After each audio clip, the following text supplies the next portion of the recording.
While this season has been absolutely off the rails for the Philadelphia 76ers, Daryl Morey proved he had one more trick up his sleeve, making a midseason acquisition that could change the outlook for this Sixers team. Lonnie Walker IV is officially returning from overseas back to the NBA where he belongs and will be signing a 2-year contract with the Philadelphia 76ers. I want to break down how this contract could be an absolute steal for this Sixers team, and while there are fair critiques about the top end of this roster, Daryl Morey continues to absolutely crush it, adding young talent at very team-friendly deals. So to dive into this shocking report here, we have from Shams Charania, who tweets out that Lonnie Walker IV has agreed to a 2-year, $3 million deal with the Philadelphia 76ers, his agent tells. He now enters for his 7th NBA season, and for the exact details here, we have from Kyle Neubeck of PHLY Sports saying that Walker's deal with the Sixers includes a team option in year 2 per source. So some of the flexibility that was brought on at the trade deadline, most specifically with Reggie Jackson's contract being sent out here, opened up this level of flexibility. The Sixers are now able to sign Lonnie Walker to this prorated veterans minimum with a team option in that second season and has a chance to vastly outperform that. Now, to dive into a little bit of who Lonnie Walker is, first want to start off with what we have for his NBA stats here. This is a guy who's done plenty of time in the league to this point, served 6 seasons. He's played for the Spurs, where I thought he carved out a nice little niche for himself, then ultimately moved on, had kind of a cup of coffee, half a season with the Lakers, or a full season, I guess it was, there, and then ultimately with the Brooklyn Nets. He did sign a training camp deal and Exhibit 10 contract with the Boston Celtics ahead of this season. Ultimately, it was decided by Boston, for a lot of these same financial implications that we're breaking down, that it was not worth carrying on that additional money. That is something that the Sixers kind of factored in here, and when breaking under that has nothing to do with Lonnie's contract specifically. It's about where you fall in the tax and how much. And for Lonnie specifically, forget the numbers offhand, but it was somewhere in the range of $30 million just to carry him as, your 15th player there. That is what the Celtics elected, that it was not worth carrying him for. And frankly, looking around the rest of the NBA, there just were not that amount of lucrative opportunities for Lonnie, which is what led him to going overseas and waiting for the right opportunity. And luckily for us here in Philadelphia, that is absolutely the chance that he is getting. And in fairness to Lonnie here, he has still been doing his thing overseas. To dive into the stats that he has produced, not going to do my best with pronouncing that name over in the EuroLeague there, but as far as his production, is 13.6 points per game. That was second on this roster here. Also added 3.2 rebounds, 1.8 assists per game, attempting 6.2 three-point attempts, which I love to see, to be perfectly honest. That was a bit of a weakness in Lonnie's game, is the willingness and ability from beyond the three-point arc, and connecting at a 33.1% rate. And to reflect and compare that to his NBA stats once again here, we'll just take the averages and look at that for this 6 seasons, that he's averaging 20.3 minutes per game, averaging 9.8 points, 3.3 rebounds, 1.5 assists there, and his three-point numbers, 35.6% on 3.9 attempts per game. That is totally fair volume and something that I'm willing to live with. Now, a little more about Lonnie overall here. This is a guy who's the pride of Reading, Pennsylvania. I will admit here, I'm a guy who went to Alvernia University up there in Reading, and Lonnie Walker's father himself was the leading scorer at that school there, all time in history there, and they rep Lonnie heavy up here. That is a guy that certainly has the support of Reading, and I think it's kind of cool that he gets to bring his story home here in Philadelphia. And all the, just reasons for belief in that area aside, the dude's a real deal NBA player. This is a guy that I think is kind of shocking that he was out of this league this entire half the season. He is a guy who's absolutely one of the best basketball players in the world, and is going to be a win now piece on the Sixers roster. I understand that our goals for the season are mostly out the window, but this is really important for a couple reasons. Number one, in the short term, you just need some sort of competent basketball. You need to find some way to salvage this season and bring something positive to move on to. And sort of my message, or what has changed for me this year as the season has progressed, as this can't just be a one-year lens that you're viewing things with. With Lonnie, with that team option, this now is a multi-year opportunity, and that is a contract that is going to age incredibly well. $3 million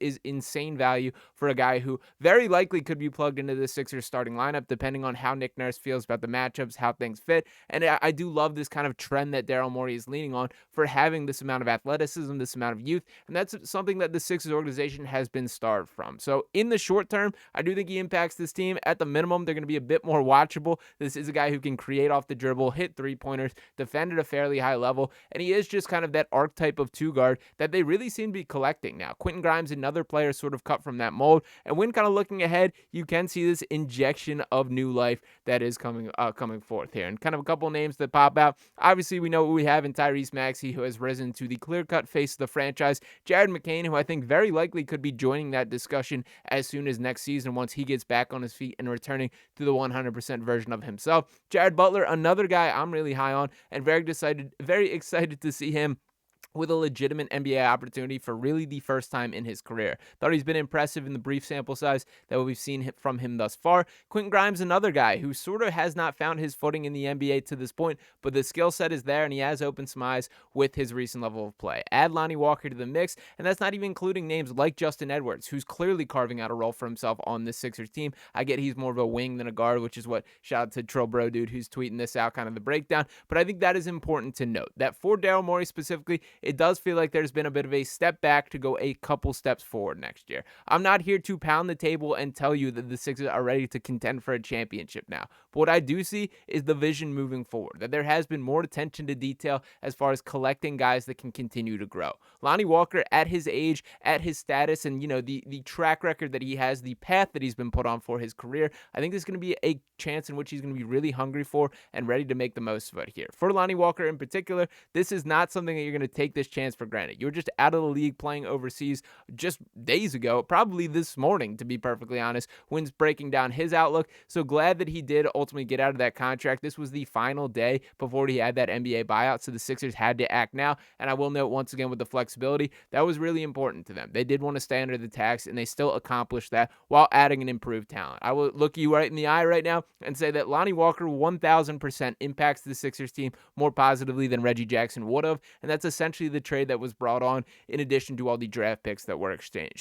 So very excited about this move from the Sixers direction here. I do think that there is more youthful talent in this organization than I can really remember since the process years, and it's cool that they were able to accomplish that without needing to take, so much of a step back for years. Yes, this season has been bad, but this isn't a bad era of Sixers basketball. There is still hope and more coming on the horizon, with Lonnie being a huge part of that story here. So will be very interesting to see how Nick Nurse sorts this out and sort of staggers the playing time, who can play together. I do see a lot of similarities in Quentin Grimes and Lonnie Walker's game. I think Lonnie's a better athlete, a guy who can get out and transition better. Certainly, defensively, actually, Grimes has impressed me quite a bit, so I'm going to give him a little bit of the edge in that conversation. But the point being here that you can never have too much young talent, and I do give Daryl Morey a little bit of credit for finding creative ways to exploit this. Let's point to Gershon Yabusele as another success story for a player that was picked overseas. That's sort of an untapped market that I see Daryl Morey sort of leaning on more often here, and that is a trend that I would like to see moving forward. There's no doubt in my mind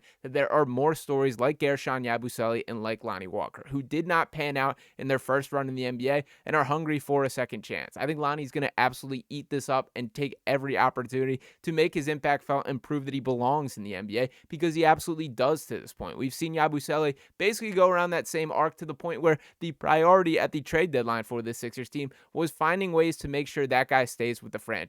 I don't know if Lonnie's going to make that much of an impression in just this final 30-ish game stretch here, but what I do know is this is a guy that's going to improve this team in the short term, and he has the opportunity to earn quite the healthy paycheck for himself in the long haul if things do go well for Lonnie. So shout out to Daryl Morey for continuing to be creative. Once again, I totally get the critiques at the top end of the roster. This is not excusing some of the decisions like only having Eric Gordon or Kyle Lowry as sort of your backup guard rotation, Reggie Jackson digging in from, that older generation of guards, but I think he's corrected himself here, and I think we got to judge what's in front of us. So shout out to Lonnie, shout out to you guys for tuning into this video here, and do want to remind you guys one more time, if you have not subscribed to the channel yet, please do. That currently 71.3% of you guys tuning into these videos have not smashed that subscribe button just yet. We're going to get through this season one way or another here on Sixers Digest and want as many people along for the ride as possible. So appreciate all the support for you guys tuning in. We're in for the home stretch of the season, and what these next couple games, what this final stretch ultimately has in store,